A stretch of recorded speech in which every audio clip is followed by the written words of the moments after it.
विश्वोत्पत्त्यादिहेतवे तापत्रयविनाशाय श्रीकृष्णाय वयं नमः। यस्यानुभावमखिलश्रुतिसारमेकम् अध्यात्मदीपमतितितीर्षतां तमोऽन्धम् संसारिणं करुणया पुराणगुह्यम् तं व्याससूनुमुपयामि गुरुं मुनीनाम्। ॐ नमो भगवते वासुदेवाय। कुंती उवाच, सबको भेजा है कुंती स्तुति, आप दे सकते हैं।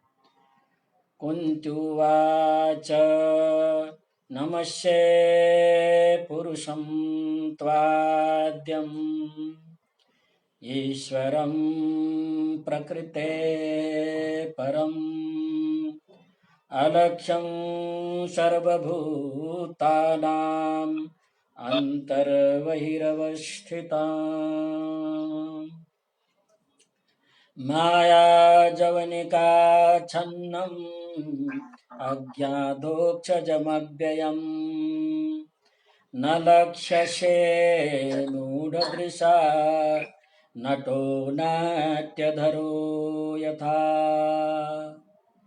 तथा परमहंसानां मुनीनां ममलात्मनां भक्तियोगविधानार्थं कथं पश्येमहि स्त्रियः। कृष्णाय वासुदेवाय देवकीनन्दनाय च नन्दगोपकुमाराय गोविन्दाय नमो नमः। नमः पङ्कजनाभाय नमः पङ्कजमालिने नमः पङ्कजनेत्राय नमस्ते पङ्कजाङ्घ्रये। यथा ऋषिकेशखलेन देवकी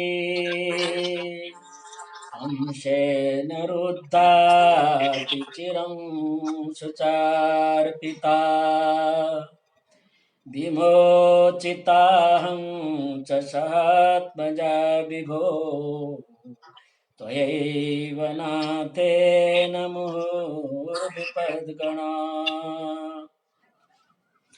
विशालमहाग्ने पुरुषाददर्शनात् अशशवाया वनवासकृच्छ्रतः मृदे मृदेनेकमहारथास्त्रतो द्रोण्यास्त्रता चास्महरेभिरक्षिताः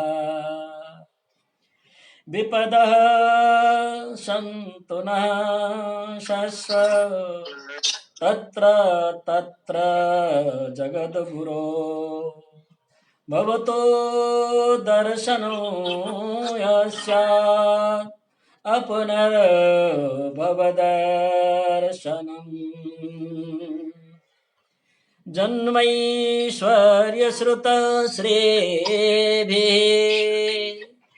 एधमानमदः पुमान् नैवार्हत्यभिधातुं वै त्वामकिञ्चन गोचरम्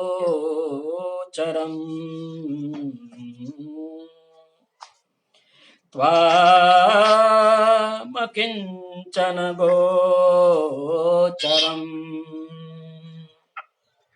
प्रथम व्याख्यान में इस श्लोक का कुछ व्याख्यान हो चुका है।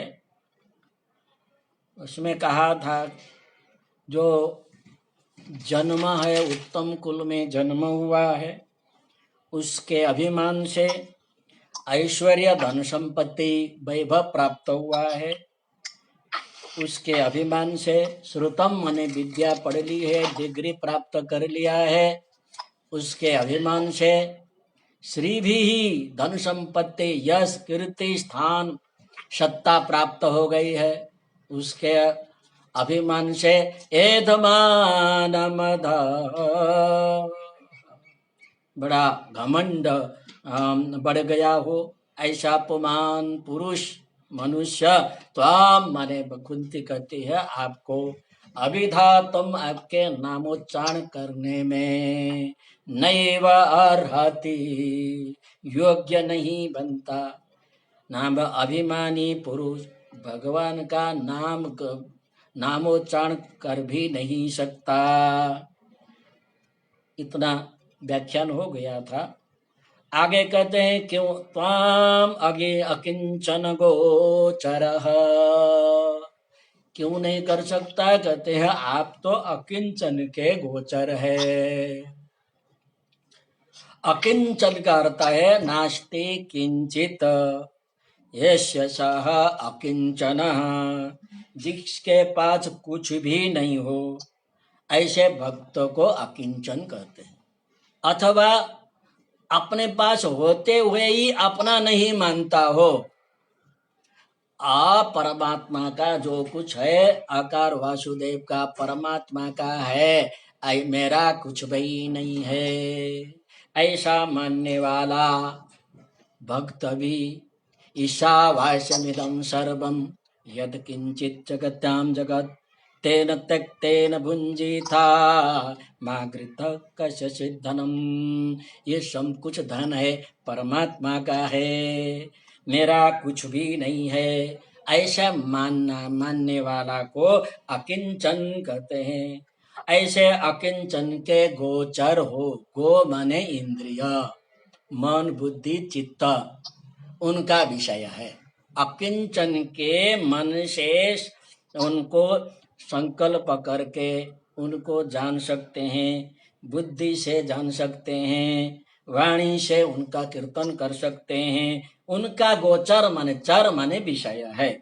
अकिंचनों के इंद्रियों के विषय है भगवान, अर्थात निर्बल है, बल रहित है उनके बलराम है, निर्धन के धनी है, आप दीनबंधु है, आप दीनानाथ है, अनाथों के भी नाथ है। इस भाव से अकिंचन गोचर शब्द यहाँ आया है। भगवान कुंती फिर भगवान से कहती है, कुंती भगवान से कहती है मेरे से ही क्यों मांग रहे हो, दूसरे भी बहुत से भगवान है, उनसे मांगो, मांग के तो देखो देते हैं कि नहीं। कुंती कहते हैं नहीं, नमो किंचन वेत्ताय, आप बोल भी सकते हैं नमो किंचन वेत्ताय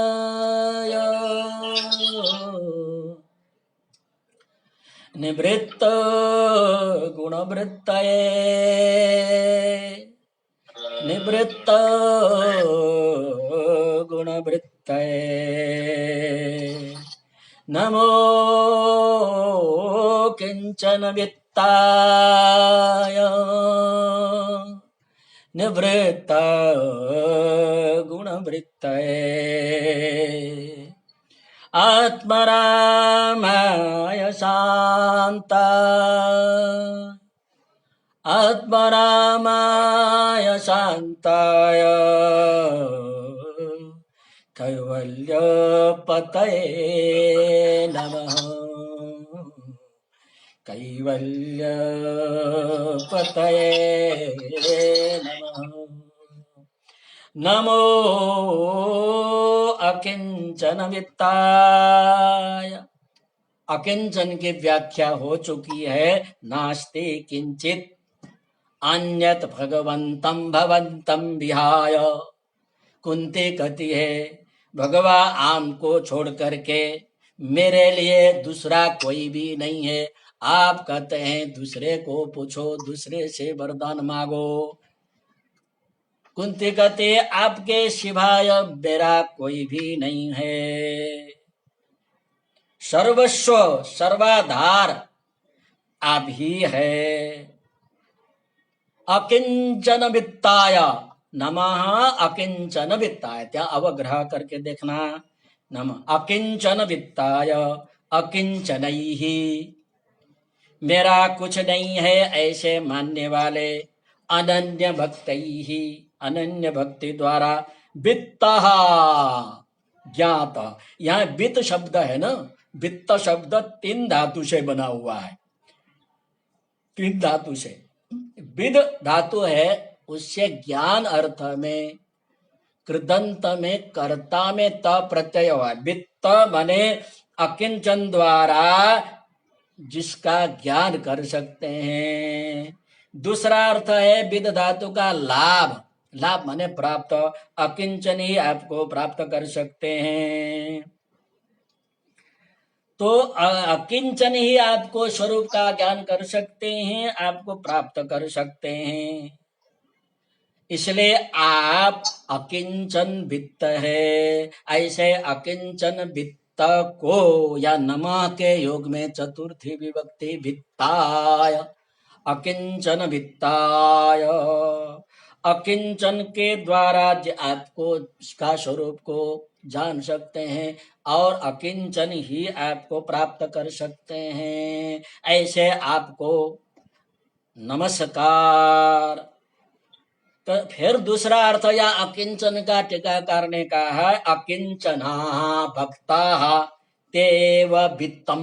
वित्त शब्द का अर्थ है धन। अकिंचन जो भक्त है वही भगवान के प्रिय है, धन है।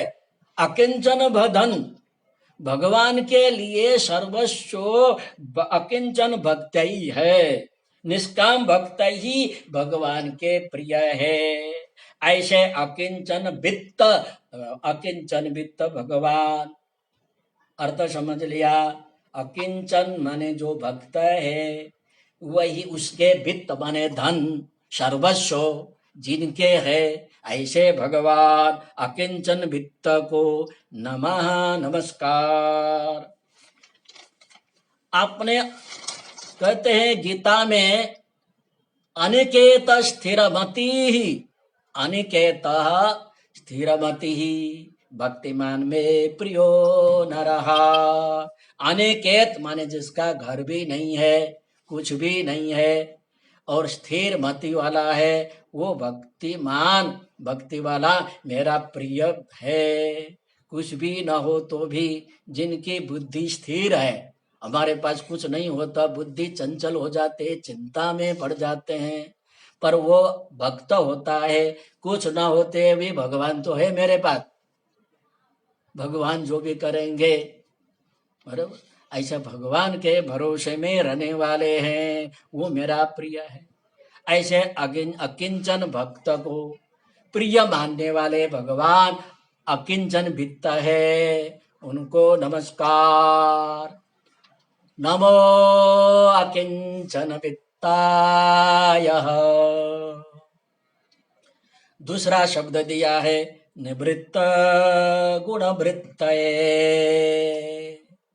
निवृत्ता सत्वादि गुणानां वृत्तयः, जागृत स्वप्न सुषुप्ति अवस्था यस्मात् तस्मै।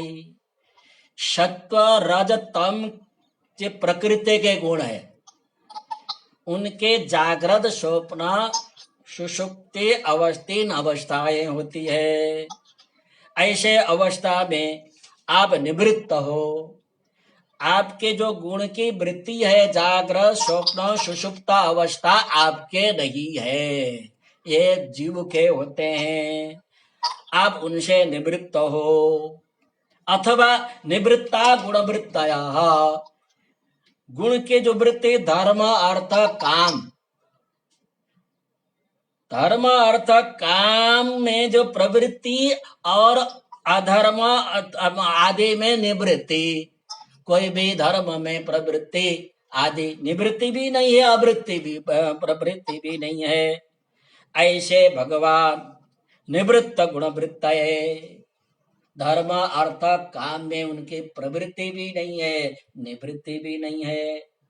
अथवा प्रकृति के जो तीन गुण है, तीन गुण के तीन अवस्था होते हैं, जागृत, स्वप्न, सुषुप्ति, तीन अवस्था भगवान के नहीं है, उनसे भगवान निवृत्त है।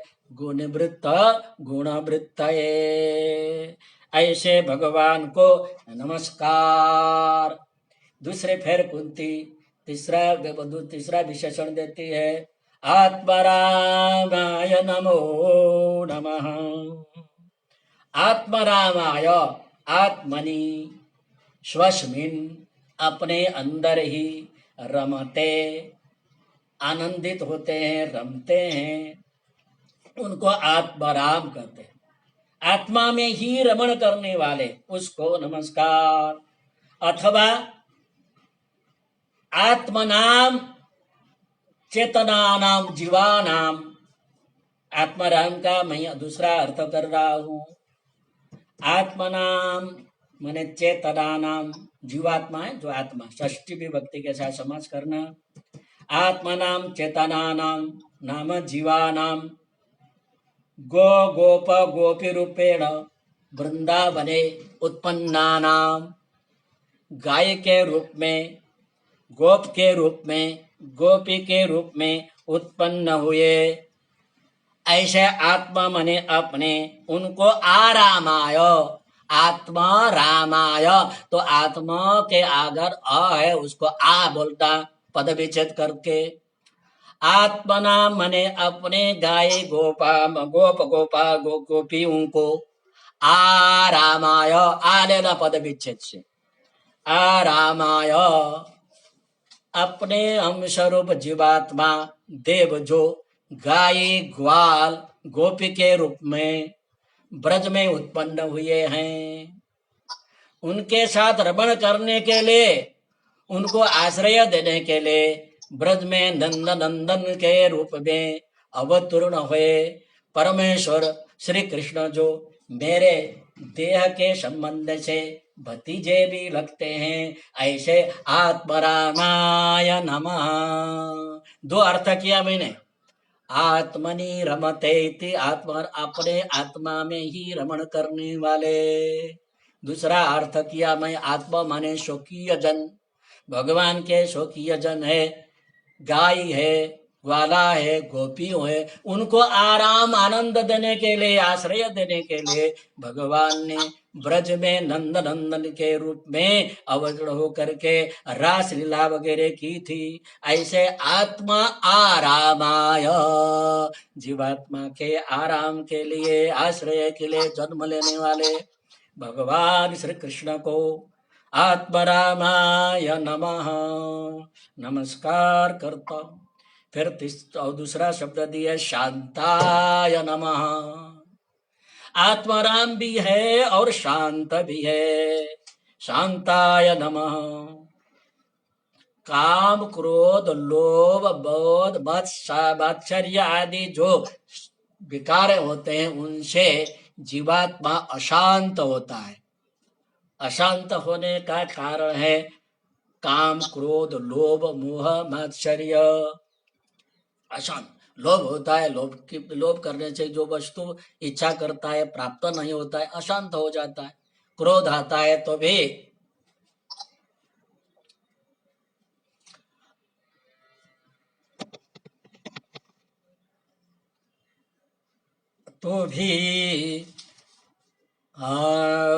शांत नहीं होता है। भगवान में राग द्वेष आदि विकार नहीं है, इसलिए आप शांत है। अब यहाँ शांत शब्द देने का दूसरा भी भाव है, आप अपकार करने वाले के ऊपर भी अनुग्रह करते हैं। जैसे शिशुपाल ने 100 गालियां दी, 100 गाली देते दे समय शांत से सुनते रहे, क्षमा करते रहे। अंत में उनको अनुग्रह करके सुदर्शन चक्र से सिर छेदन कर दिया और उनमें से जो तेज था, जीवात्मा था, वो अपने चरण में ले लिया। पुतना जैसी राक्षसी तन मंडल में विष भर करके कृष्ण को मारने के लिए आई थी, पर शांति से पीते रहे। हाँ, उसमें भगवान ने पुतना का दूध पिया ना, उस समय भगवान ने आंख बंद करिया, आंख बंद कर दिया था। विद्वान लोग आंख बंद क्यों किया, बड़े अर्थ करते हैं, लगभग 40 जितने तर्क करते हैं। भगवान ने आंख क्यों बंद कर लिया? एक तो भगवान आंख खोलेंगे तो वो पुतना माया से सुंदर रूप धारण करके आई थी, और मैं देखूंगा, आंख खोलूंगा तो उनके माया का जाल है दूर हो जाएगा और राक्षसी के रूप में प्रकट हो जाएगी, और मैं उनका मां बन करके उनके दूध कैसा पी सकूं। एक तर्क किया, इसलिए भगवान ने आंख बंद किया। दूसरा भी तर्क करते हैं, भगवान ने आंख इसलिए बंद किया कि मेरे अंदर, मैं विराट स्वरूप हूं, मेरे अंदर अनंत जीव पड़े हैं। अगर मैं विष पी लूं तो जितने भी जीव है जगत के सब बेभान हो जाएंगे, मर जाएंगे। इसलिए भगवान शिव का ध्यान किया, हे भगवान, मुझे अभी विष पीना पड़ रहा है। तो आपने समुद्र मंथन के समय हलाहल विष को पी करके कंठ में धारण किया, इसलिए आप नीलकंठ हुए। हे नीलकंठ, अब आ करके इस मैं पी रहा हूं विष, वो आप ग्रहण करें। दूसरा ये तर्क है, आंख बंद करके, फिर आंख बंद करके दूसरा भी विचार करते हैं, और भले झेर भाव से 20 भाव पिला के शत्रु भाव से आ रहे हैं, परंतु दूध पिलाने वाले तो माँ होती है, मैं माँ के गति को मैं दे दूं, मेरे में शत्रु भाव पैदा न हो, इस भाव से भी भगवान ने आग बंद करके पुतना का तन में विष था शांति से पान किया। तो ऐसे शत्रु के ऊपर भी माता का पद देने वाले, माता के समान सदगति देने वाले परमात्मा है और शांत स्वरूप है। शांताकारम भुजग शयनम। एक कुटुंब को चलाने के लिए हम सो नहीं सकते, नींद नहीं आती है।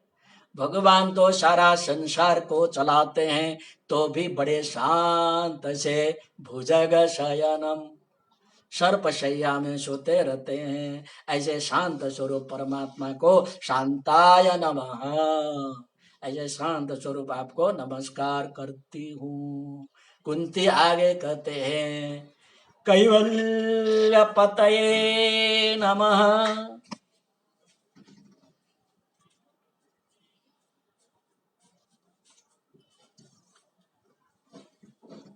कैवल्य पतये नमः। केवलस्य भावम कैवल्यम। केवल का अर्थ होता है प्रकृति संबंध रहित, प्रकृति संबंध रहिता। केवल मोक्ष भाव है जिसके पास, तस्य पति ही तस्मै नमः। प्रकृति का संबंध जहां नहीं है, ऐसे वैकुंठ धाम के पति, गीता में कहा है ना, न तद्भाषयते सूर्यो न तद्भाषयते सूर्यो न शशांको न पावकः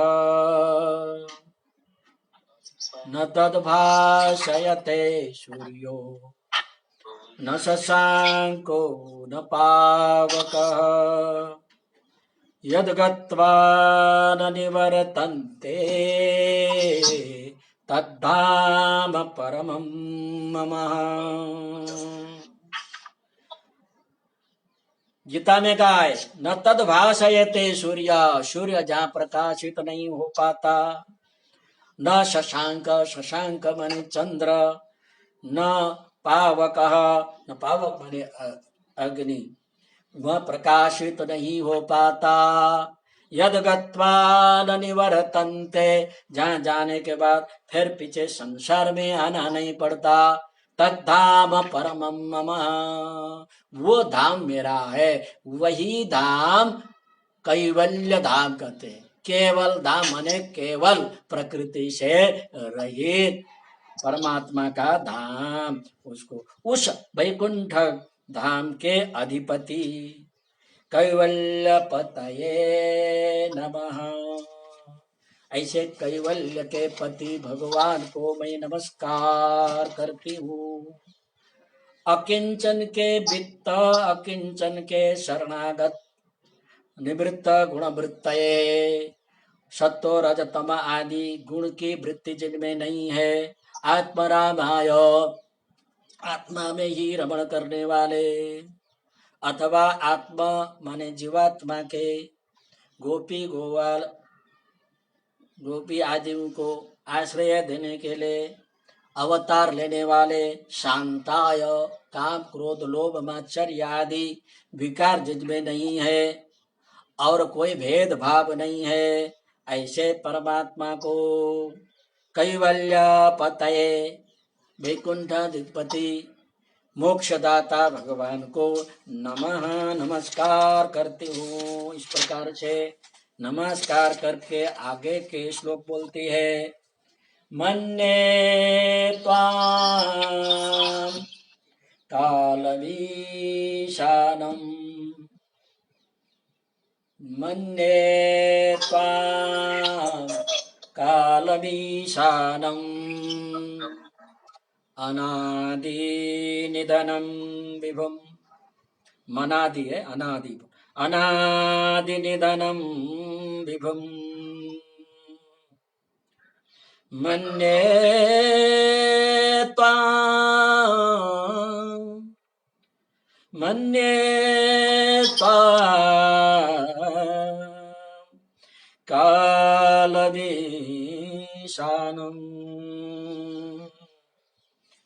अनादिनिधनं विभुम्, अनादिनिधनं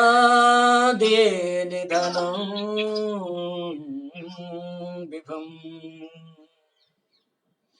समं चरन्तं सर्वत्र, समं चरन्तं सर्वत्र, भूतानां यन्मिथः कलिः, भूतानां यन्मिथः कलिः। मन्ये त्वां कालवीशानम्, अनादिनिधनं विभुम्। समं चरन्तं सर्वत्र, भूतानां यन्मिथः कलिः। कुंती देवी भगवान के आगे अनेक स्वरूप को याद करते हुए फिर से नमस्कार करती है। कहती है त्वाम, आपको, त्वाम शब्द है, मन्ये त्वाम, त्वाम आपको, ईशानम, ईशान मानती हूँ, जगत नियंता, ईश जगत ईश्वर परमेश्वर मानती हूँ। जगत के नियंता को ईश्वर कहते हैं। कई जगत के नियंता किस रूप से नियंत्रण करते हैं? कालम, काल स्वरूप से भगवान जगत के नियंत्रण करते हैं। आप जगत के नियंता काल स्वरूप मन्ये मानते हूँ। मन धातु से मन्ये उत्तम पुरुष एक वचन। अहम कुंती त्वाम काल स्वरूपम मन्ये, हूँ कुंती आपने काल स्वरूप मानू छू, आपको मैं काल स्वरूप मानती हूँ। विष्णु पुराण में लिखा है कालो, भगवान काल स्वरूप है, विष्णु पुराण में वर्णन है। कालो भगवान देवः कालो भगवान देवः स साक्षात् परमेश्वरः कालो भगवान देवः सः साक्षात् परमेश्वरः सर्ग पालन संहर्ता सर्ग पालन संहर्ता सकालः सर्वतः समः सर्ग पालन संहर्ता सकाल सर्वतः समः। फिर सुनिए, कालो भगवान देवः स साक्षात् परमेश्वरः सर्ग पालन संहर्ता सकाल सर्वतः समः साक्षात परमेश्वरः। काल साक्षात परमेश्वर का रूप है। काल के कारण ही इस जगत के सर्जन माने सृष्टि, पालन, पोषण, संहार होते हैं। काल सर्वतः समान होता है। काल सर्वतः समः। काल समान रूप है, किसी को पक्षपात नहीं करता। करोड़पति हो के रोड़पति हो के निर्धन हो के धनी हो, किसी को भी छोड़ता नहीं, उसके दृष्टि में समान है। राजा हो, रंक हो, धनी हो, गरीब हो, कुछ भी हो, समय आने पर सबको मरना ही पड़ता है।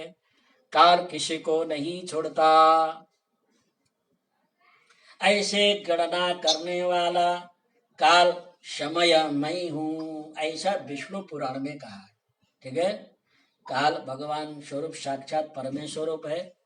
उसी काल स्वरूप से सर्ग पालन संहर्ता, सर्ग का मतलब है सृष्टि, पालन का अर्थ होता है पोषण, संहर्ता माने नाश करने वाला भी काल ही है। वो पक्षपात बगैर सबको उचित न्याय देने वाला काल है। वो काल स्वरूप मैं हूँ, भगवान ने कहा था। इसलिए ऐसे काल स्वरूप भगवान को कुंती नमस्कार करती है। भीष्म जी धर्मराज युधिष्ठिर को समझाते हुए भी वहां कहते हैं, 8वां 9वां अध्याय में कहते हैं, सर्वं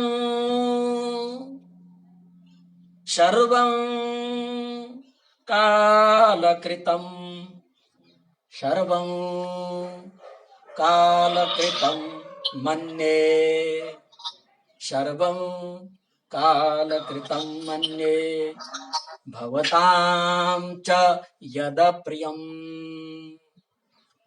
भवतां च यद प्रियं सर्वं कालकृतं मन्ये भवतां च यद प्रियं सपालो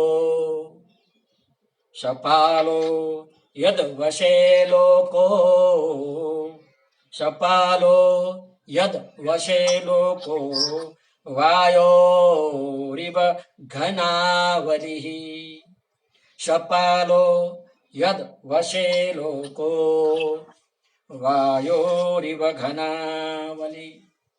जिस प्रकार बादल यानी मेघ वायु के बस में रहते हैं, वैसे ही लोकपाल के साथ सारा संसार काल रूप ईश्वर के अधीन में है।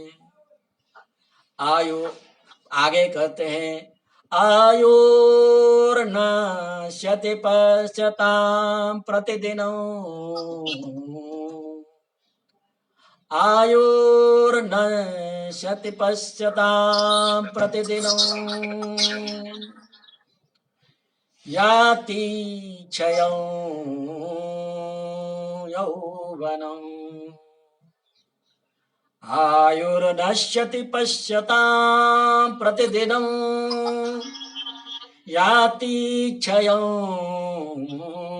यौवनम् प्रत्यायान्ति गता प्रत्यायान्ति गता पुनर्न दिवसा प्रत्यायान्ति गता पुनर्न दिवसा कालो जगत् भक्षकः प्रत्यायान्ति गता पुनर्न दिवसा कालो जगत् भक्षकः लक्ष्मीस्तोय लक्ष्मीस्तोय तरंग लक्ष्मीस्तोय तरंग भंग चपला लक्ष्मीस्तोय तरंग भंग चपला विद्युच्चलं जीवितम् विद्युच्चलं जीवितम् तस्मान् मां शरणागतं तस्मान् मां शरणागतं शरणदः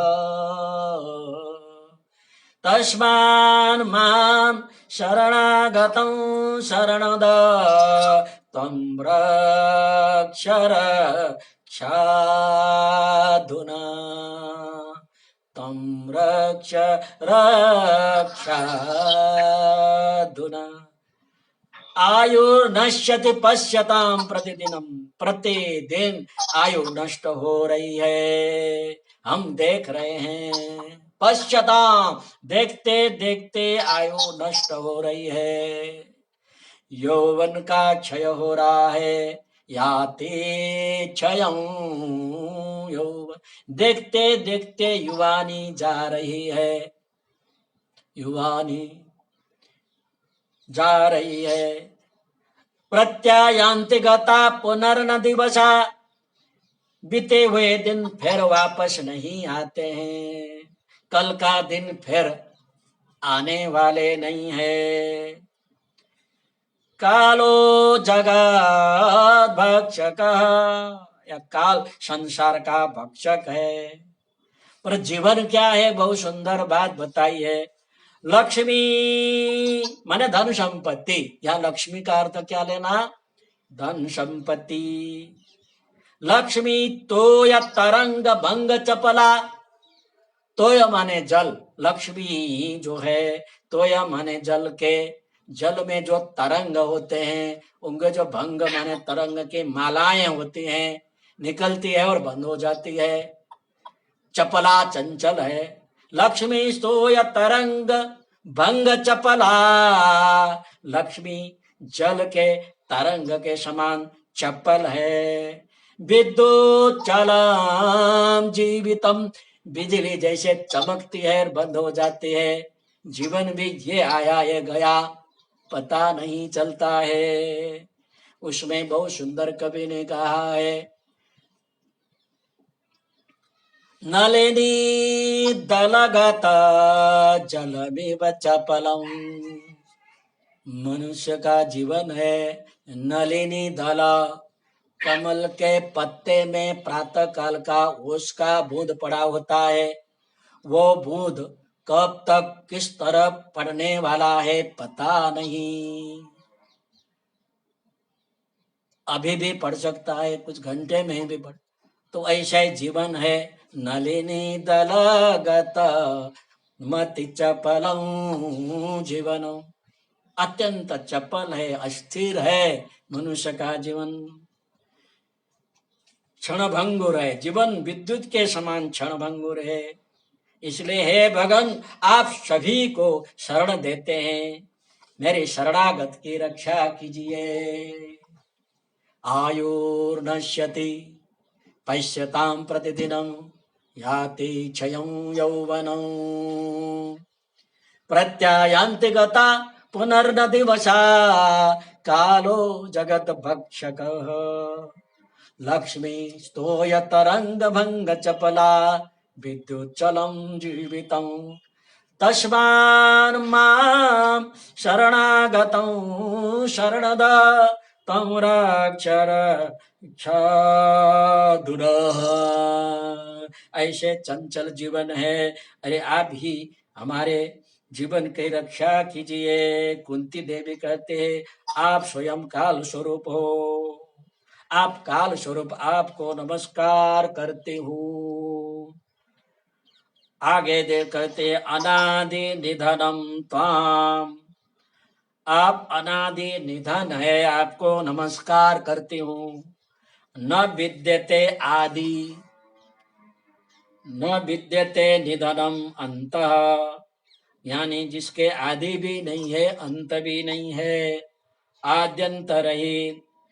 हे कृष्ण आपका आरंभ भी नहीं है, आपका अंत भी नहीं है। ऐसे अनादि निधन अर्थात आदि अंत सहित आपको नमस्कार करती हूँ। समम चरंतम, आप सर्वत्र समान रूप से विचरण करने वाले हैं।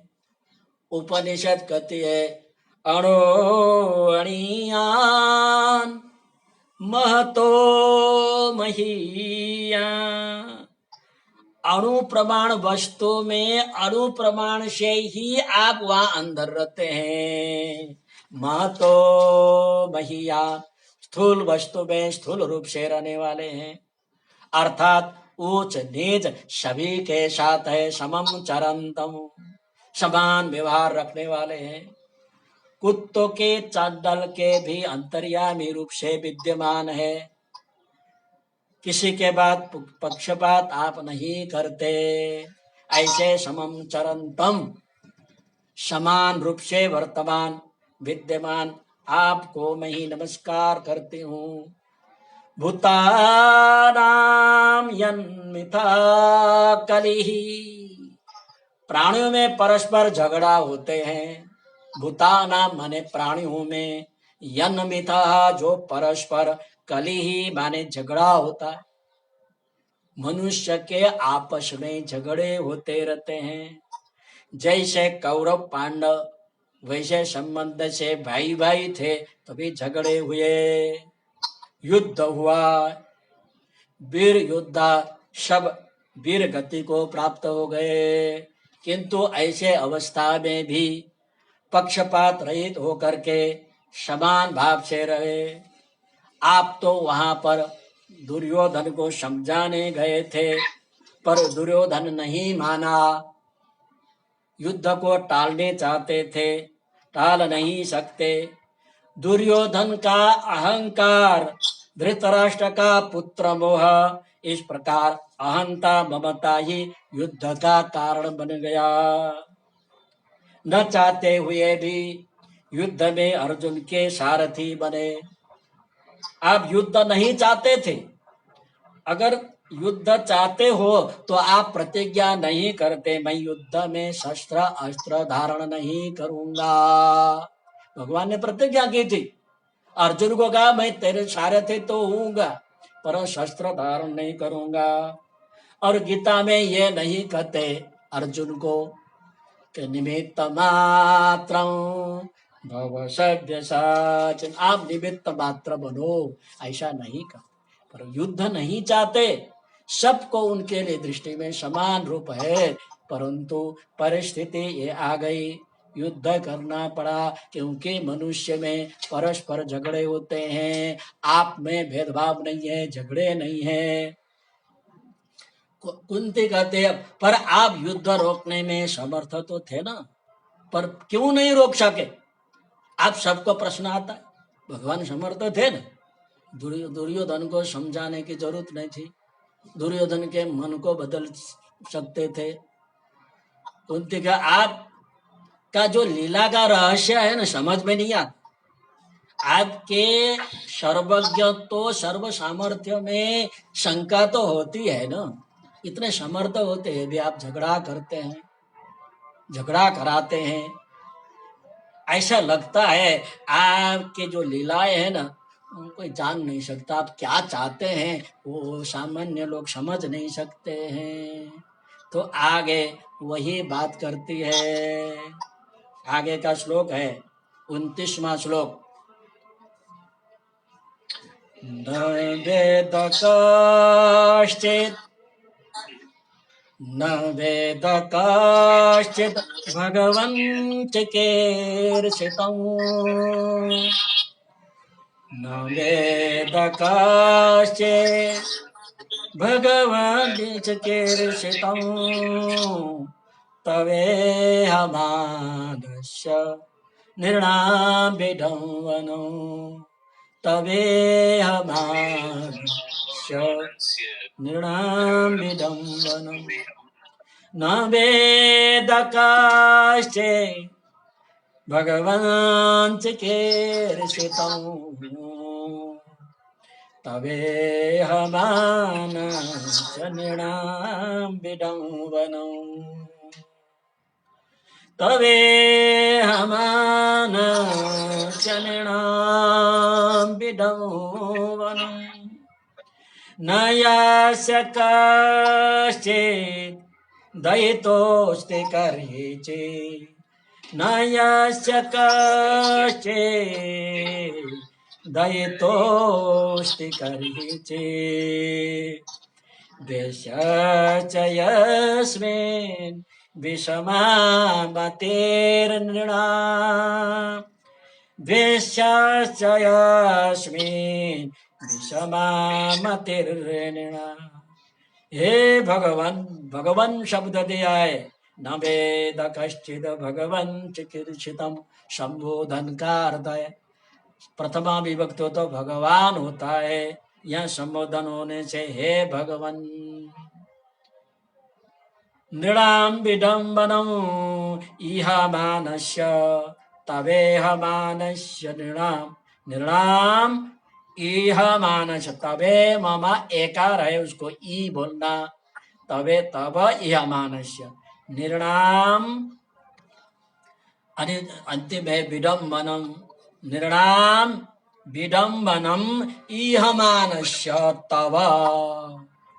नृणाम माने मनुष्यों का, विडम्बन माने अनुकरण लीला, मनुष्य के लीला को इह मानस्य करने वाले, मनुष्य की लीला के चेष्टा करने वाले तब आपका चिकीर्षितम चेष्टितम आपकी चेष्टा आपकी इच्छा आपने क्या सोच करके किस उद्देश्य से मनुष्य अवतार धारण किया है उसके उद्देश्य को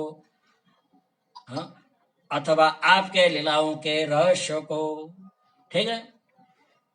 नृणाम माने मनुष्यों के, विडम्बनम अनुकरण लीला को, मनुष्य लीला को, इह मानस्य करने वाले, अनुकरण करने वाले तब तुम्हारा, चिकीर्षतम माने चेष्टा, तुम क्या चाहते हो वह न वेद कश्चित कोई भी नहीं जान सकता। कश्चित का अर्थ होता है कोई भी, न नहीं, वेद वेद माने जानना, विद धातु के तृतीय पुरुष एक वचन में न जानाति न वेद इस अर्थ में भगवान आपका चिकीर्षितम माने चेष्टा, आपकी चेष्टा को कश्चित कोई भी पुरुष न वेद जान नहीं सकता है। आपने जो मनुष्य की लीला का, मनुष्य के जैसा अनुकरण आप कर रहे हैं, ईश्वर होते हुए मनुष्य जैसे चेष्टा करते हैं। न यस्य कश्चित् दयिता अस्ति करिचित् कोई भी, कश्चित माने कोई भी, यस्य आपका, न दयिता अस्ति आपका, दयित माने प्रिय, दयित का अर्थ क्या है यहाँ प्रिय, आपका प्रिय कोई ही नहीं है। करिचित द्वेषश्च कोई द्वेष्य माने दुश्मन भी नहीं है। न आपका दयित माने प्रिय है, न कोई आपका द्वेष्य, अर्थ लिखना है द्वेष्य बराबर दुश्मन, भी नहीं है। यस्मिन् विषमा मति, मित्र और शत्रु भाव होने से ही विपरीत मति बुद्धि होती है।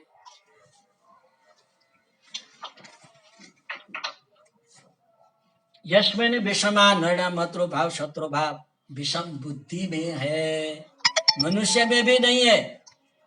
मनुष्य की बुद्धि में, मनुष्य के मन में, मनुष्य के भाव में, मनुष्य के सोच में भेद है भाई, मनुष्य में नहीं।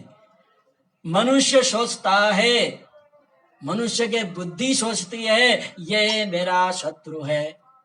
मनुष्य का मान लेता है ये मेरा शत्रु है। मनुष्य का भाव सोचता है ये मेरा मित्र है।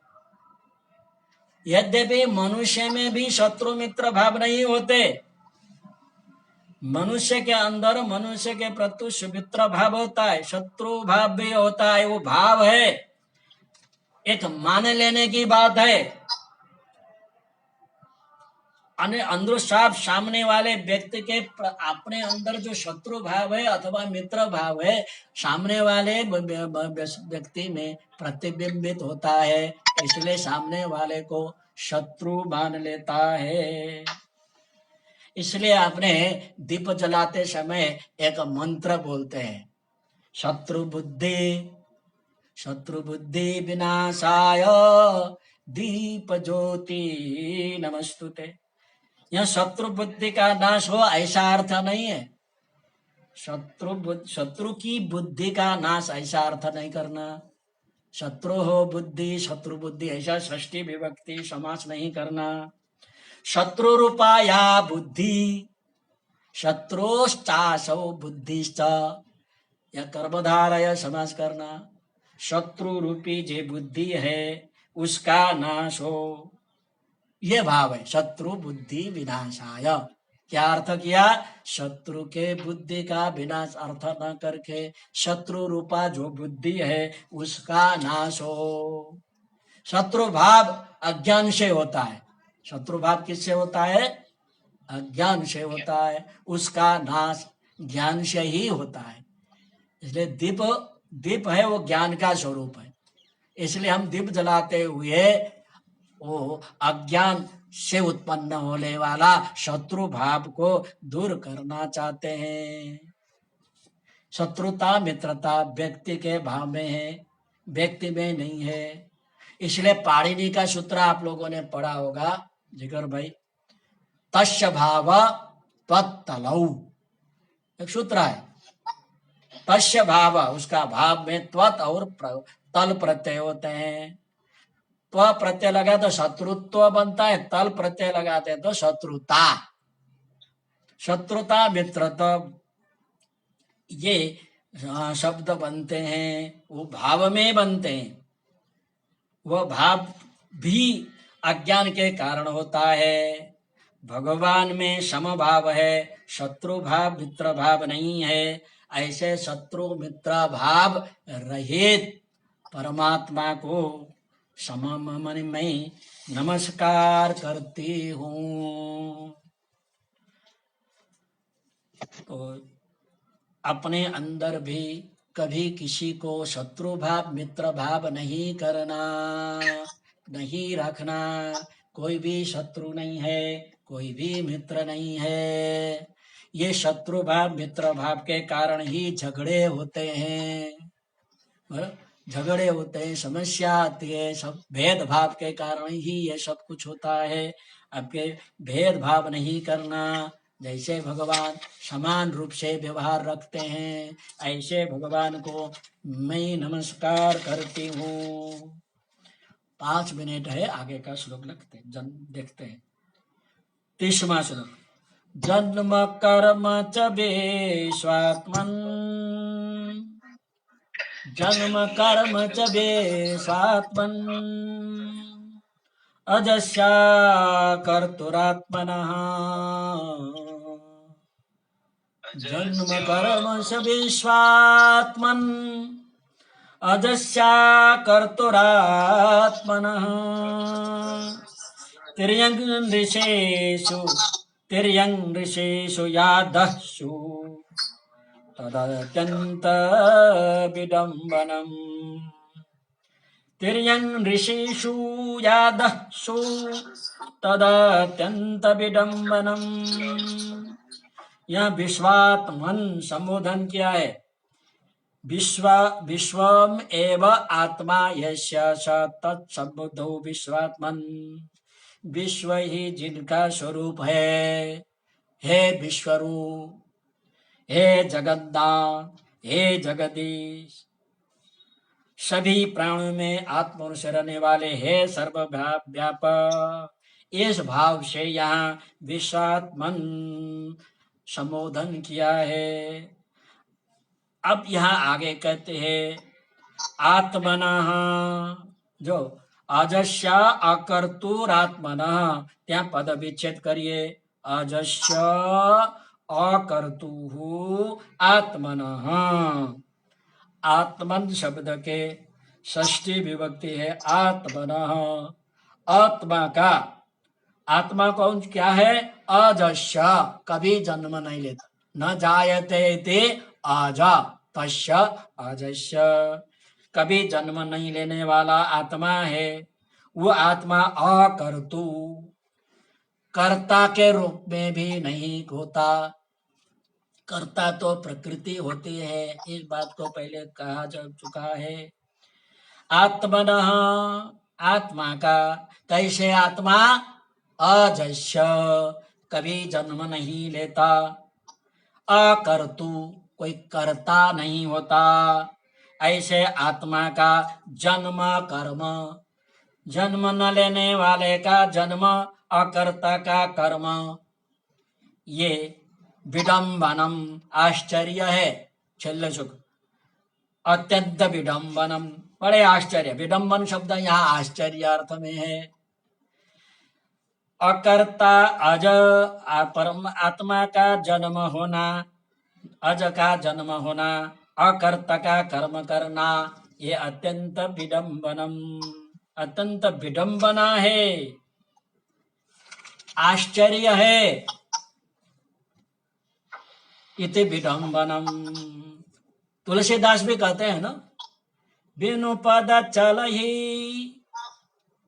बिनु पद चलहि सुनहि बिनु काना, बिनु पद चलहि सुनहि बिनु काना, कर बिनु करम करहि विधि नाना, कर बिनु करम करहि विधि नाना।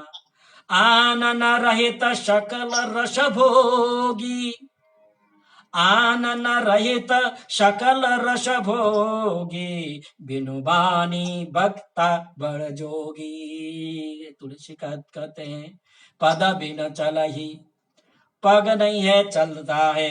सुनहि बिनु काना, कान नहीं है वो सुनता है। कर बिनु कर्म करहि विधि नाना, उसके हाथ नहीं है, अनेक प्रकार का कर्म करता है। आनन रहित, आनंद माने मुख, आनंद का अर्थ होता है मुख है। आनन रहित, मुख के रहित, सकल रस भोगी, संपूर्ण रस का भोग करने वाला है।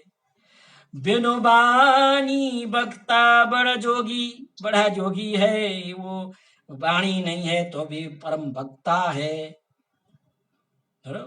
तो ये आश्चर्य है। इति विडम्बनम, करता नहीं है, करता कर्म करता है, ये बड़ी आश्चर्य की बात है। आगे कहते उसमें भी बड़ी आश्चर्य की बात है। तिर्यंशु, तिर्यंग माने पशु पक्षी, पशु पक्षी में जन्म लेना।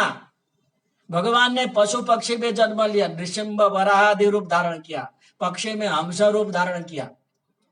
पशु में नृसिंह वराह और पक्षी में हंस रूप में, नृषु मनुष्य में, वामन रूप ऋषभ देव परशुराम के रूप में, राम कृष्ण के रूप में अवतार लिया।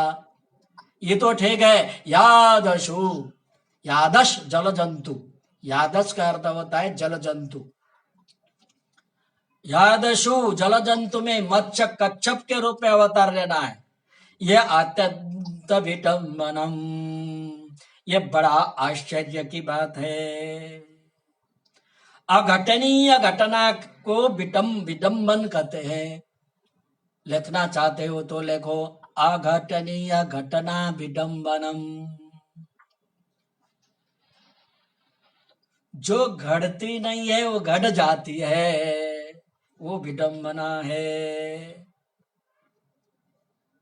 पशु पक्षी आदि नीच योनि में परमेश्वर का जन्म अघटनीय घटना है। आप स्वयं परमेश्वर है, सर्वतंत्र स्वतंत्र है, आप में कर्म का बंधन नहीं है, फिर भी नीच योनि में जन्म लेना आश्चर्य की बात है। आज समय इतना ही रहा हुआ। इस श्लोक का जो कुछ भावार्थ बाकी है आगे के व्याख्यान में हम कहेंगे। अब आज से लेकर के हर गुरुवार 6 से 7 बजे व्याख्यान होगा। जिगर बराबर है ना? ठीक है, अनुकूल है समय? हाँ, बहुत धन्यवाद आप लोग जितने भी उपस्थित हो गए श्रद्धा से, बराबर आप सबको आप धन्यवाद। भगवान का आशीर्वाद आपके ऊपर फले फूले, यही शुभाशय के साथ विराम लेता हूँ। ओम शांति शांति शांति। ओम।